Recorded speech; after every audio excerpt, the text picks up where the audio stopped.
इस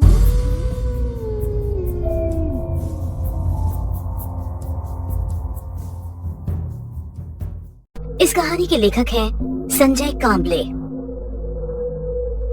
रात के लगभग 8 बज चुके होंगे।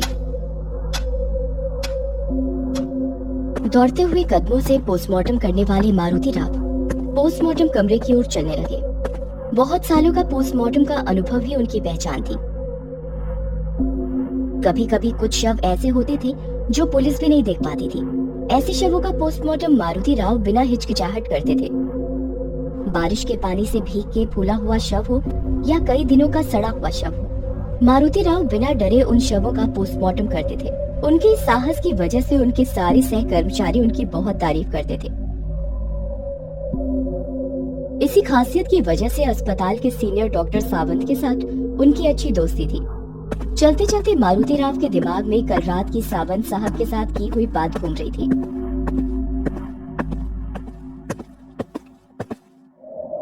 कल रात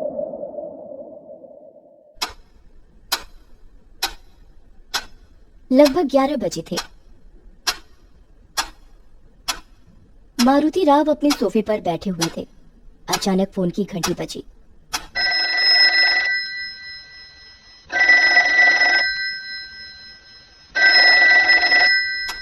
घड़ी की ओर देखते हुए मारुति राव ने फोन उठाया। हेलो जी, कहिए सावंत साहब।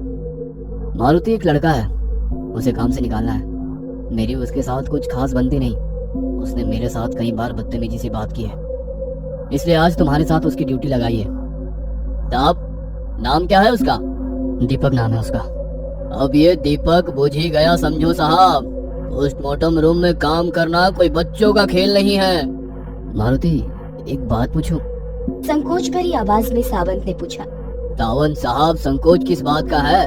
पूछिए जो पूछना है।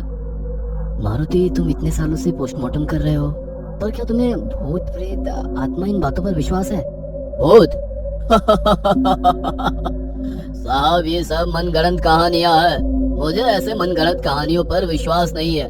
बहुत ही आत्मविश्वास के साथ मारुति राव ने जवाब दिया। और बताइए साहब, आप वापस कब लौट रहे हो?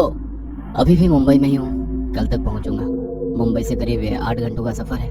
और एक बात मारुति, वो लड़का यानी दीपक की एक खासियत है। खासियत? कौन सी खासियत? अभी थोड़ा व्यस्त हूँ, वैसे भी कल आने वाला हूँ, तो मिल के बात करते हैं। कल की वो बात याद करके मारुति राव मन ही मन मुस्कुरा रहे थे। आज फिर सावंत साहब ने एक जिम्मेदारी मुझे सौंप दी। जिन लोगों को काम से निकालना होता है, उन लोगों की ड्यूटी सावंत साहब मेरे साथ पोस्टमार्टम कमरे में लगाते हैं। यानी कि वो खुद काम छोड़ देते हैं, उन्हें निकालने की नौबत ही नहीं आती है। चलते चलते मारुति राव पोस्टमार्टम कमरे के पास पहुंच गए। वहां 24-25 साल का एक लड़का खड़ा था। सामने टेबल पर सफेद कपड़े के नीचे एक शव भी था। नाम क्या है तुम्हारा? सर दीपक। दीपक, पोस्टमार्टम करते हुए भूल मत जाना दीपक। मारुति राव ने अपनी पोशाक पहनी और दीपक से कहा। डर लग रहा हो तो अभी बताओ, यहाँ कई लोग चक्कर खाकर गिर चुके हैं। मारुति राव ने शव से सफेद कपड़ा हटाते हुए कहा। लगभग 25 साल उम्र होगी इसकी। सिर पूरी तरह कुचला गया है, शायद किसी बड़े पत्थर से खून किया है। शव की अवस्था देख दीपक ने आंखें बंद कर ली। इतने में ही डर गए?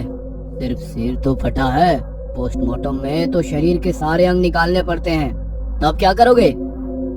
मारुति राव की बात दीपक को बुरी लगी।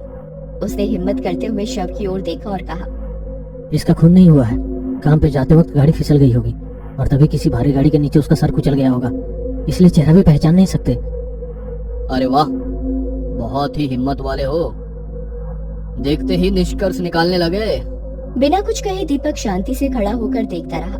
मारुति राव ने टेबल के पास रखे सर्जिकल ब्लेड को उठाया और दीपक की ओर देखते हुए कहा। इतना डरे हुए क्यों लग रहे हो? पोस्टमार्टम तो इसका हो रहा है और दर्द तुम्हें क्यों हो रहा है? तभी दीपक ने उस शव की तरफ देखते हुए गंभीरता से कहा। मौत के बाद इसके शरीर से बाहर पड़ी आत्मा अपने शरीर का पोस्टमार्टम होते हुए दिखेगी तो उसे कैसा लगेगा? दीपक की ये बात सुनकर मारुति राव ने हंसते हुए कहा। आत्मा, भूत प्रेत आत्मा, ये सब मनगढ़ंत कहानियां हैं। मुझे इन सब बातों पर विश्वास नहीं है। दीपक चुपचाप खड़ा रहा और गंभीरता से बोला, मनगढ़ंत कहानियां, माफ कीजिए सर, पर जब तक हम देखते नहीं हम विश्वास नहीं करते। और हम विश्वास करें या ना करें इन्हें फर्क नहीं पड़ता। दीपक का अस्वस्थ चेहरा देखकर मारुति राव ने आत्मविश्वास से कहा, अपना ये पोस्टमार्टम का काम देखकर खुद भूत प्रेत आत्मा हमसे डरते हैं। हो क्यों डरे भला? उन्हें किस बात का डर? जख्म दर्द तो उन्हें होता ही नहीं है, उसके लिए उनके पास शरीर जो नहीं होता वो कहीं भी जा सकते हैं, आपके सामने भी हो सकते हैं। दीपक की इस बात से मारुति राव को गुस्सा आ गया। उन्होंने गुस्से से दीपक को देखते हुए सर्जिकल ब्लेड उठाया और टेबल पर पड़े शव के गले में भोंक।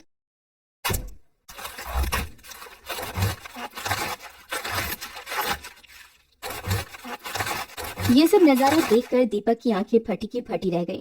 उसके चेहरे का रंग ही उड़ गया। दीपक के चेहरे का उड़ा रंग देखकर मारुति राव ने उस शव के शरीर के अंदर हाथ डाला और शरीर के कुछ अंग बाहर निकाले और कहा, इसके फेफड़े की हालत देखिए, दारू सिगरेट का परिणाम है।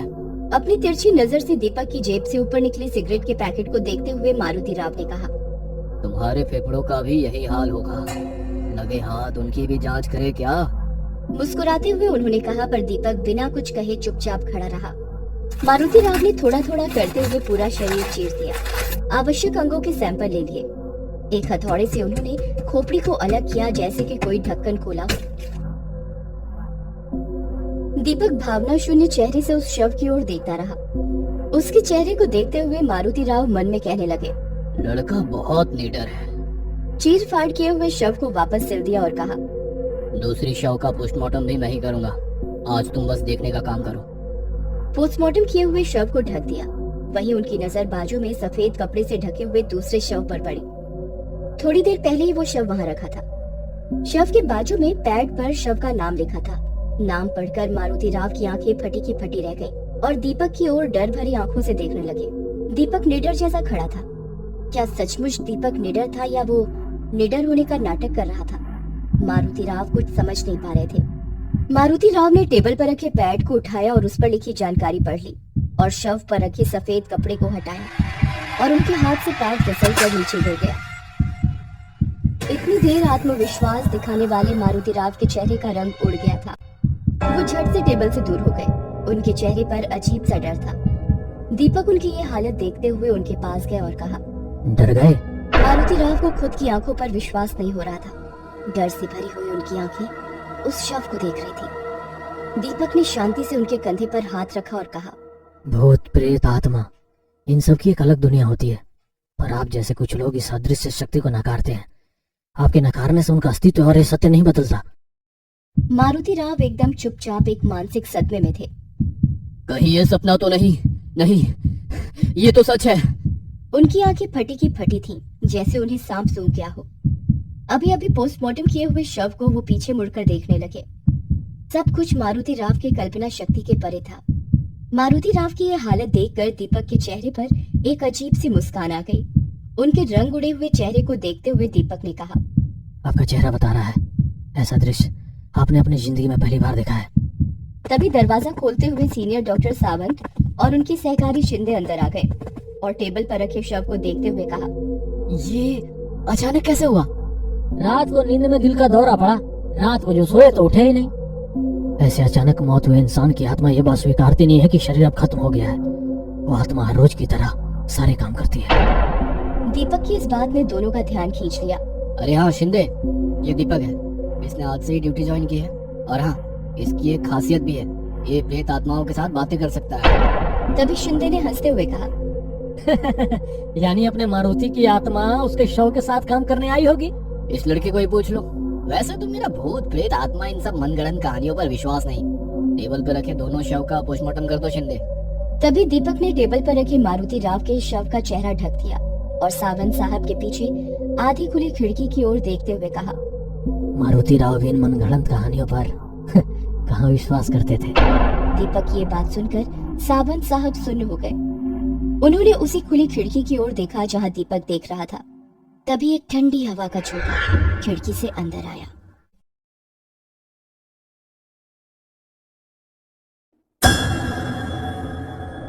ये कहानी आपको अच्छी लगी हो तो हमें सब्सक्राइब करें हमारा इंस्टाग्राम और फेसबुक पेज जरूर फॉलो करें।